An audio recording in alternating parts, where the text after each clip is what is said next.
Hello, नमस्ते भाई लोगों। और कैसे हैं आप? मैं डॉक्टर विशेष कुमार स्वागत करता हूं आप लोगों का। आज मैं आपको दिखाने जा रहा हूं एक एमआरआई रिपोर्ट कि एमआरआई की रिपोर्ट किस तरह से पढ़ते हैं। यह है एमआरआई की रिपोर्ट, जिसमें ये देखना होगा कि एमआरआई की रिपोर्ट किस तरह से पढ़ते हैं। ये एमआरआई स्पाइन के जो रीढ़ की हड्डी होती है, एलएस स्पाइन के निचले हिस्से की, कमर के जो निचला हिस्सा है उस हिस्से की एमआरआई हुई हुई है। ये किसी पेशेंट की है और इसमें मैं आपको बताऊंगा कि मतलब किस तरह पढ़नी होती है, कितना डिस्क का साइज बाहर निकला हुआ है, कितना नहीं निकला हुआ है, ये सब मैं आपको इसमें बताऊंगा। और मतलब किस तरह का दर्द हो सकता है पेशेंट के लिए, कहाँ दर्द आता है, दोनों टांगों में दर्द आएगा या खाली सिंगल टांग में दर्द रहेगा, ये सब मैं आपको इसमें धीरे धीरे बताऊंगा। इसके बाद इस एमआरआई को रिपोर्ट को दिखाने के बाद में मैं इस पे एक और वीडियो बनाऊंगा, जिसमें मैं खाली एमआरआई की जो फिल्म होती है उसे देखना बताऊंगा कि एमआरआई की फिल्म में कैसे देखी जाती है, कितनी डिस्क निकली हुई है, कितनी डिस्क प्रेस नर्व को प्रेस कर चुकी है और कितना उस पर नर्व पर प्रेशर डाल रही है, ये सब मैं आपको उसमें बताऊंगा। फिलहाल शुरू करते हैं इस एमआरआई रिपोर्ट के लिए, जिसमें किसी मरीज जिसकी उम्र 36 ईयर है और उसकी लोअर जो एलएस स्पाइन है, कमर का जो निचला भाग है, उस हिस्से की ये एमआरआई है। ठीक, मैं दिखाता हूँ आपके लिए, इसमें पढ़ के सुनाता हूँ। और जिसको भी अपनी एमआरआई की रिपोर्ट देखनी हो या समझनी हो तो वो सब अपनी अपनी एमआरआई की रिपोर्ट निकाल के रख लें। और इससे भी अलग कोई प्रॉब्लम होगी या इससे थोड़ी हट बच के अगर किसी की कोई प्रॉब्लम इससे या रिलेटेड, इससे जो भी रिलेटेड आपकी एमआरआई की रिपोर्ट है उसके ज़रिए भी मैं आपको उसी तरह की जो प्रॉब्लम आ रही है मैं थोड़ा उससे रिलेटेड भी आपको बताऊंगा। इस एमआरआई की रिपोर्ट के साथ साथ मैं दूसरी रिपोर्ट के बारे में भी थोड़ा थोड़ा धीरे धीरे इसी से रिलेटेड है तो मैं उसमें भी आपके लिए बताऊंगा। ठीक है, तो आप देखते रहिए। होता क्या है, अब जैसे हमने ये देखा एमआरआई रिपोर्ट में, हम ये देखते जिसमें हम ऊपर से पढ़ना शुरू करते हैं रिपोर्ट के लिए। जब इसमें रिपोर्ट को हम ऊपर से पढ़ना शुरू करते हैं तो इसमें लिखा हुआ है, जैसे कोई भी अपनी एमआरआई से मैच कर सकता है। जैसे इसमें लिखा है loss of lumbar lordosis noted, loss of lumbar lordosis noted, मतलब जो लंबर लॉर्डोसिस है नोटेड, मतलब उसमें कोई डिफेक्ट नहीं है, कोई परेशानी नहीं है। लेकिन लंबर वर्टेब्रा आज नॉर्मल साइन सिंगल्स, जो लंबर का वर्टेब्रा है वो नॉर्मल है, उसमें किसी तरह की कोई प्रॉब्लम नहीं। ज़्यादातर हमें ये देखना होता है जो नीचे इम्प्रेजन होता है, इम्प्रेजन हेडिंग के रूप में डाला होता है इम्प्रेजन, उस इम्प्रेजन में हम यहाँ पे देखते हैं। जैसे ये है इम्प्रेजन है, ये इम्प्रेजन है, तो हम इस इम्प्रेजन को सबसे मेन तरीके से देखते हैं। इस इम्प्रेजन में देखने के बाद हम ये इसमें देखते हैं इम्प्रेजन। इस इम्प्रेजन में हम पढ़ते हैं loss of lumbar lordosis is noted, कि जो loss of lumbar lordosis noted, कि जो लंबर का जो स्पाइन है नोटेड है वो पूरी तरीके से ठीक है, उसमें कोई लॉसेस नहीं है, कोई परेशानी नहीं हो पाई है। उसके बाद सिग्निफिकेंट और desiccation of the lumbar of L4 and L5 and S1 disc ted with tin posterior and peripheral and annular tear of L4 5 और डिस्क। इसमें मतलब सिग्निफिकेंट जैसे कि लंबर है, ठीक, सिग्निफिकेंट का मतलब होता है जैसे कि ये डिस्क है, इस डिस्क पे सिग्निफिकेंट का मतलब है ये डिस्क है। सिग्निफिकेंट का मतलब होता है इस पे साइन बन गए हल्के हल्के। ये जो डिस्क का जो कर्व है, इस डिस्क पे साइन बन गए हैं हल्के हल्के, उसका मतलब होता है significance of disc. Significance of disc peripheral annular. जो पेरिफेरल का मतलब है, पेरिफेरल मतलब जो डिस्क का चारों तरफ का ऊपरी भाग है, पेरिफेरल, उस ऊपरी भाग पर जो चारों तरफ का जो भाग है उस पर जो उसके बोन्स हल्के हल्के टिश्यूज से बन गए हैं, बोन्स स्पॉट बन गए हैं ये। अब इसमें कह रहा है कि moderate spinal canal at right side of L5 and S1। Moderate का मतलब है कि मतलब दर्द ऊपर से लेके नीचे की तरफ को बह रहा है, दर्द चल रहा है, मॉडरेट।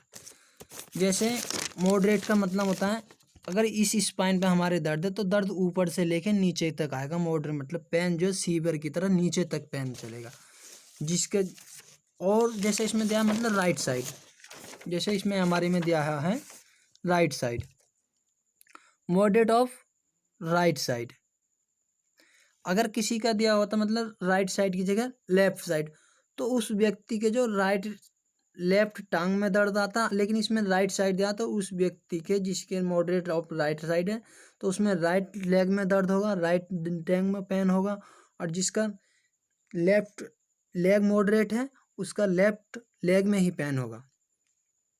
डिफ्यूज वल्स, अब इसमें दे रखा है prominent ligament of flavum at L5 and L4 और L5 के लेवल पर है। ये जो प्रॉब्लम है जिस भी व्यक्ति को है वो L5 और L5 के लेवल पर है।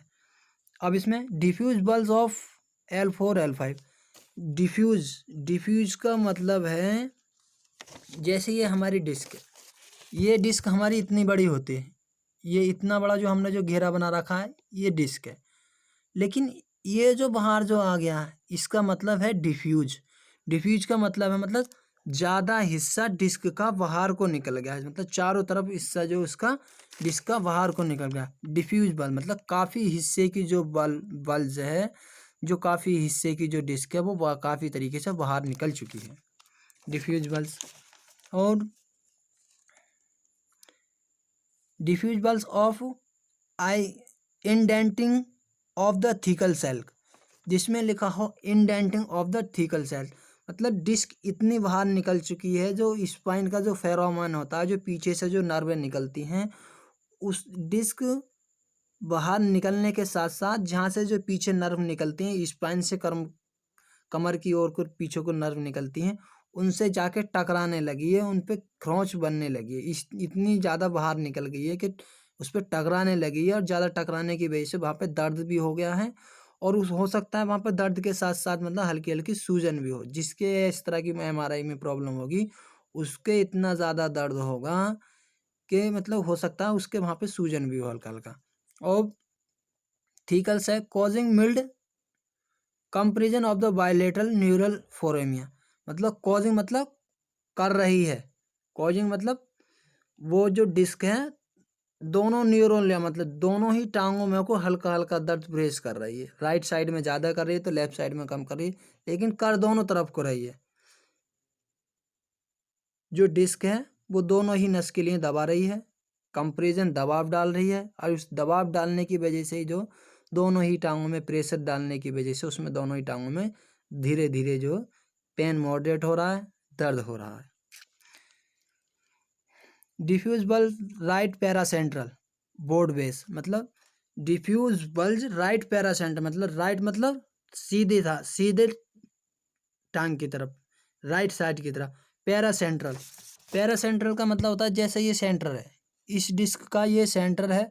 पैरासेंट्रल मतलब पूरी तरीके से, मतलब इस डिस्क पे इस तरीके से पूरी तरीके से ये बाहर निकल आई है। जैसे हमने ये यहाँ पे चित्र बनाया है पैरासेंट्रल, ये डिस्क का निशान है, तो ये जो है पैरासेंट्रल मतलब इस डिस्क पे पूरी तरीके से बाहर को निकल है, इसका मतलब है पैरासेंट्रल पूरी तरीके से डिस्क बाहर निकल चुकी है बोन से। ठीक, अब इसमें कह रहा है कि diffusible causing paracentral broad base मतलब अधिक हिस्से में बाहर निकल चुकी है, बोर्ड बेस अधिक हिस्से में बाहर निकल से extrusion of the size, extrusion मतलब एक्स्ट्रा साइज जो बाहर निकल चुका है, उसका डिस्क का जो एक्स्ट्रा साइज है वो बाहर निकल चुका है। Extrusion of the size. Approx ऊपरी सिरा, अप्रोक्स मीन्स ऊपरी सिरा भी बाहर को निकला हुआ है उसका। अप्रोक्स ऑन राइट साइड मतलब ऊपरी जो सिरा है थोड़ा राइट साइड में अधिक निकला हुआ है।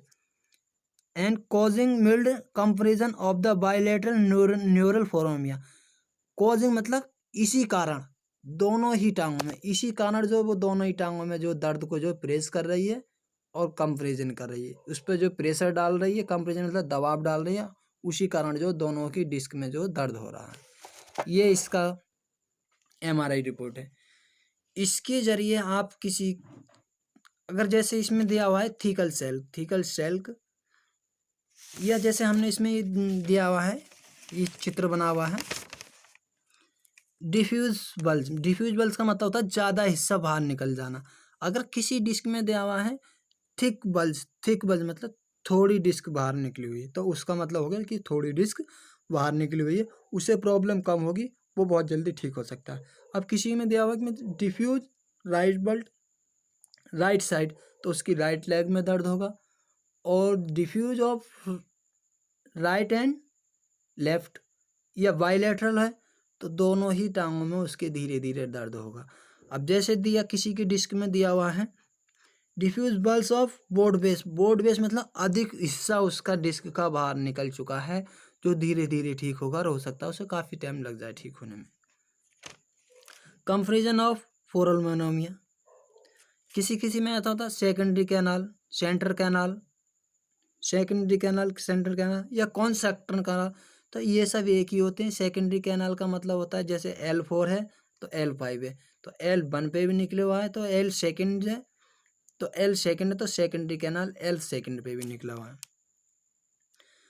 कंपेरिजन ऑफ फोरोमिया, कंपेरिजन का मतलब होता है प्रेशर बनाए हुए, फोरोमिया ऑफ न्यूरोनिया मतलब दोनों नसों पे पूरी तरीके से कंपेरिजन बनाए हुए है।